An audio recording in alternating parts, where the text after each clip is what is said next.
ప్రధాని మోదీ గారు సమావేశం గదిలోకి రాగానే అమెరికా అధ్యక్షుడు డొనాల్డ్ ట్రంప్ స్వయంగా లేచి నిలబడి ముందుకు వచ్చి మరి ఆయనకు షేక్ హ్యాండ్ ఇచ్చారు. కేవలం 20 సెకండ్ల పాటు జరిగిన ఒక హ్యాండ్ షేక్ ఇప్పుడు ప్రపంచ రాజకీయాల్లో సెన్సేషన్ గా మారింది. ఫ్రాన్స్ లో జరిగిన G7 సదస్సులో మన ప్రధాని మోదీ, అమెరికా అధ్యక్షుడు డొనాల్డ్ ట్రంప్ మధ్య ఒక ఆసక్తికరమైన సన్నివేశం జరిగింది. ప్రధాని మోదీ గారు సమావేశం గదిలోకి రాగానే అమెరికా అధ్యక్షుడు డొనాల్డ్ ట్రంప్ స్వయంగా లేచి నిలబడి ముందుకు వచ్చి మరి ఆయనకు షేక్ హ్యాండ్ ఇచ్చారు. చాలా సేపు ఇద్దరు ఎంతో ఆప్యాయంగా మాట్లాడుకున్నారు. కానీ అసలైన పవర్ ప్లే ఆ తర్వాత తీసిన అఫీషియల్ గ్రూప్ ఫోటోలో కనిపించింది. ఆ ఫోటోలో మధ్యలో హోస్ట్ అయిన ఫ్రాన్స్ అధ్యక్షుడు మాక్రాన్ ఉంటే ఆయనకు ఎడమ వైపు మన ప్రధాని మోదీ, కుడి వైపు డొనాల్డ్ ట్రంప్ నిలబడ్డారు. ప్రపంచంలోనే అత్యంత శక్తివంతమైన నాయకుల మధ్య మన భారతదేశ స్థానం ఇప్పుడు ఎక్కడుందో ఈ ఒక్క ఫోటో స్పష్టంగా చెబుతోంది. దీని వెనుక ఒక పెద్ద రాజకీయ చదరంగమే ఉంది. గడిచిన 16 నెలలుగా అమెరికా మనపై ఎన్నో విధాలుగా ఒత్తిడి తెచ్చే ప్రయత్నం చేసింది. వ్యాపార పరంగా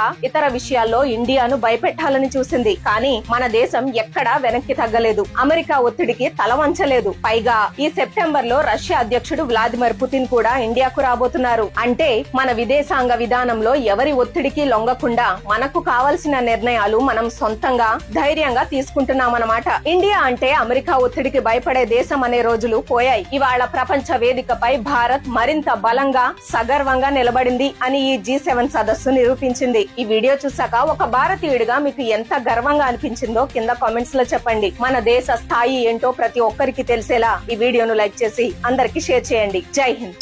ప్రధాని మోదీ గారు సమావేశం గదిలోకి రాగానే అమెరికా అధ్యక్షుడు డొనాల్డ్ ట్రంప్ స్వయంగా లేచి నిలబడి ముందుకు వచ్చి మరి ఆయనకు షేక్ హ్యాండ్ ఇచ్చారు. కేవలం 20 సెకండ్ల పాటు జరిగిన ఒక హ్యాండ్ షేక్ ఇప్పుడు ప్రపంచ రాజకీయాల్లో సెన్సేషన్ గా మారింది. ఫ్రాన్స్ లో జరిగిన G7 సదస్సులో మన ప్రధాని మోదీ, అమెరికా అధ్యక్షుడు డొనాల్డ్ ట్రంప్ మధ్య ఒక ఆసక్తికరమైన సన్నివేశం జరిగింది. ప్రధాని మోదీ గారు సమావేశం గదిలోకి రాగానే అమెరికా అధ్యక్షుడు డొనాల్డ్ ట్రంప్ స్వయంగా లేచి నిలబడి ముందుకు వచ్చి మరి ఆయనకు షేక్ హ్యాండ్ ఇచ్చారు. చాలా సేపు ఇద్దరు ఎంతో ఆప్యాయంగా మాట్లాడుకున్నారు. కానీ అసలైన పవర్ ప్లే ఆ తర్వాత తీసిన అఫీషియల్ గ్రూప్ ఫోటోలో కనిపించింది. ఆ ఫోటోలో మధ్యలో హోస్ట్ అయిన ఫ్రాన్స్ అధ్యక్షుడు మాక్రాన్ ఉంటే ఆయనకు ఎడమ వైపు మన ప్రధాని మోదీ, కుడి వైపు డొనాల్డ్ ట్రంప్ నిలబడ్డారు. ప్రపంచంలోనే అత్యంత శక్తివంతమైన నాయకుల మధ్య మన భారతదేశ స్థానం ఇప్పుడు ఎక్కడుందో ఈ ఒక్క ఫోటో స్పష్టంగా చెబుతోంది. దీని వెనుక ఒక పెద్ద రాజకీయ చదరంగమే ఉంది. గడిచిన 16 నెలలుగా అమెరికా మనపై ఎన్నో విధాలుగా ఒత్తిడి తెచ్చే ప్రయత్నం చేసింది. వ్యాపార పరంగా